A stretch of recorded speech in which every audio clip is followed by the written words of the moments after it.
With everything that's going on in China at this point in time, with the crackdown on technology companies, with the new tech regulations being put in place, now, of course, the issue of emission and the power shortages on account of that, how do you read what's happening in China and the likely implications, not just for this region, but specifically for India?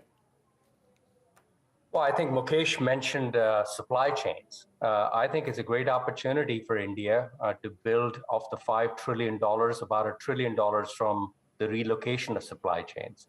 And the relocation of supply chains for companies is not just a risk mitigating strategy, but India needs to talk about the inherent advantages that exist in India. We mentioned startups, the talent that exists, the domestic market, and so the opportunity to not only be a hub for supply chains, but to serve the domestic market is a really important aspect. So it's a great opportunity for India. There are other vexing problems that the world faces, and we're still navigating the crisis. Raj mentioned some of the work that we did collectively to address and assist when the Delta wave hit around COVID. So we've got to navigate that crisis. But climate is one where India can take a lead. Nature-based solutions are going to address the climate crisis first before technologies come online. And India is in a great position to address some of the nature-based issues that plague us all. A good example, what we're going to try and do with a couple of states is stubble burning. And when I come to visit my mother in Rohtak in November, December, it's the air quality, as you know, Shireen, is terrible. And it's a great opportunity for us to lead in India around addressing climate. Well, that's good to hear, Punit. How soon do you intend to get this off the ground, and which are the states that you're working with? We're going to try and get this off the ground, hopefully in the next couple of weeks. We'll do a pilot first. It's a big problem. So we'll do a 6-month pilot. And the state that I would like to start working with is Haryana, my home state. And that is the epicenter. The northern belt is the epicenter of the problem that you speak of, and we do hope that this is up and running very soon. You'll have a lot of people who are going to thank you for that. But Mukesh, I want to address the larger issue that Punit brought up, and that's the issue of the domestic market. And of course, that is the big opportunity that e-commerce companies and other American corporations are looking at as well. Now, from a policy perspective, from a regulation perspective, there are pain points. There is some friction as of today. What are the top issues that you would like Indian policymakers to address when it comes to some of the concerns that have been raised? What kind of policy changes? I think it's important to understand that as we work with the government of India, there are challenges, but more important is having a dialogue which is transparent and consistent, so there's no ad hoc changes happening. So our recommendation to government of India is continue dialogue, which you're doing now with the multinationals and the policymaker to find the right viable solution for everybody.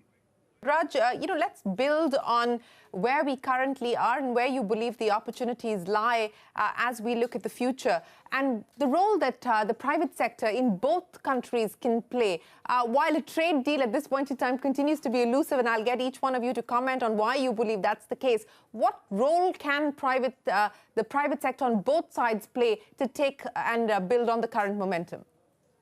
Well, the opportunity here is large.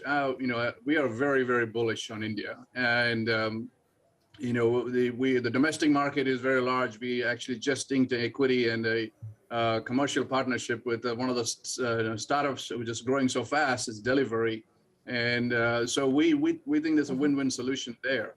As we pointed out earlier, of course, there's people-to-people relationships, government-to-government relationships, and business-to-business relationships are building. The trade opportunity, I think the opportunity here is almost 5x to where it is today. And as the manufacturing sector in India grows, then I think there's opportunity to build the logistics infrastructure to support the manufacturing sector. This is that, today the cost of logistics in the Indian economy is about 14%.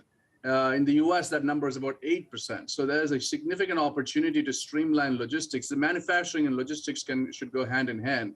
The private sector can play a big part here to adopt best practices, to look at some of the non-tariff barriers. I'll tell you one example.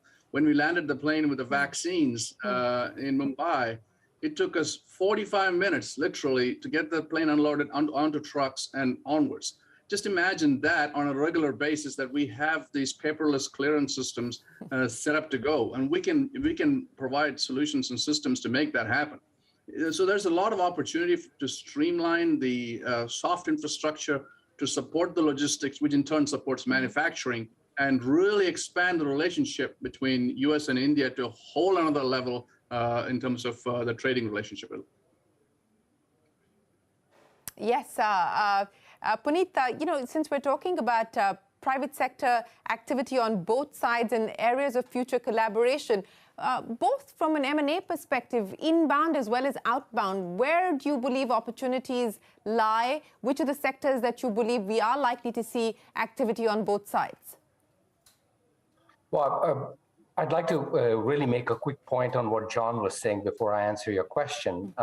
So when we talk about digitization, the digitization of the customs process and the ease of doing business, what the government has implemented, is actually excellent, but there is a lack of knowledge in the study that we did in terms of what has actually happened. So we have to address that perception issue.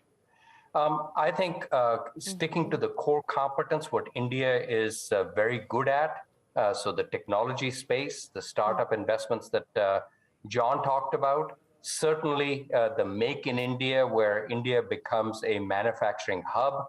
You have to address some of the logistical issues that Raj talked about. I completely agree with the fact that they go hand in glove. But I think some of the big vexing problems that society faces, I think, is a great opportunity. Climate being one, which is the right thing to do. It is also the right business thing to do. So I think that would be another area where the US and India can work together, and the private sector can play a very critical role.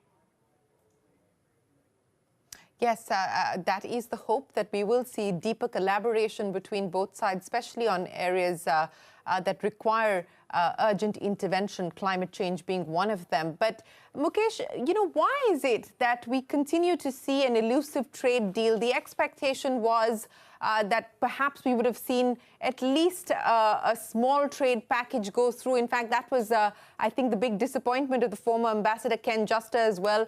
I remember he said that despite persistent efforts, even a small trade deal couldn't go through.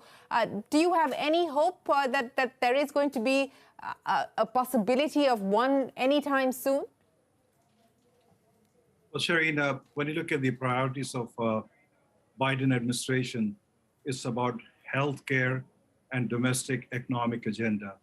That means bringing the COVID crisis under control and at the same time creating more jobs, opportunities in the local environment, be it in the technology or infrastructure. I would say the trade deal will happen, but we don't expect it to happen in a near future. But there's another opportunity which I like to point out. When you look at the momentum of the Quad, the combined GDP of the Quad country is $33 trillion. And this is an opportunity for India to explore further, I call the vertical trade deal, pick up different segments and drive that with Japan, Australia, and the US itself. Japanese have excess capital. How do we leverage that into the infrastructure? And that was a part of the Quad declaration. So I think while the negotiator will keep on talking on the trade aspect, I see a tremendous opportunity to drive the Quad into an economic zone between the four countries, which can have a very positive impact on India and rest of the geographies also. Yes, whether that will emerge as an economic zone of the kind that you speak of, that remains to be the big question. But of course, we've started off through the pandemic by focusing on vaccine partnership and bridging the vaccine inequity. But John, before I let you go, what's next as far as the agenda that USISPF has put together to further the cause of the India-US relationship? Startups is, of course, a focus area. Women's empowerment, health. I know each one of you is focusing on some of these issues individually as well, but collectively, what should we expect? Well, I think you're going to see an expansion and acceleration of the collective efforts. One of the exciting things about USISPF is how, Shireen, as you know, the whole team responded to the COVID issues. I was so proud of what Raj did from FedEx, what Punit did from Deloitte, how Mukesh orchestrated that from a central location. And I saw businesses in India, Chandra being an example, Tata, work together with the speed with U.S. businesses and to bring the much needed relief efforts together. That's why we're honoring both Raj and Punit and Chandra this year in terms of the Global Leadership Award. Now, what's coming next? We're going to move on all fronts. That dream of 29 states in India, 50 states in the U.S. benefiting each one. You articulated a startup engine. It is the engine of growth, but you're going to see us move on the environment. Prime Minister Modi challenged us with his Digital India, what we could do on the environment with smart cities and how we do this in an inclusive fashion.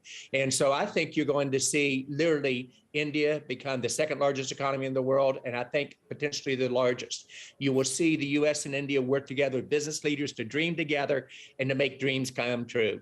So again, I think we're in the very early innings, using a baseball term. Cricket, I've got to work on my vocabulary there, but we're honored, the four of us, to be on your show today. It is a joy. You bring us to life, Shireen, and I think we need to dream better, bigger and better between our countries.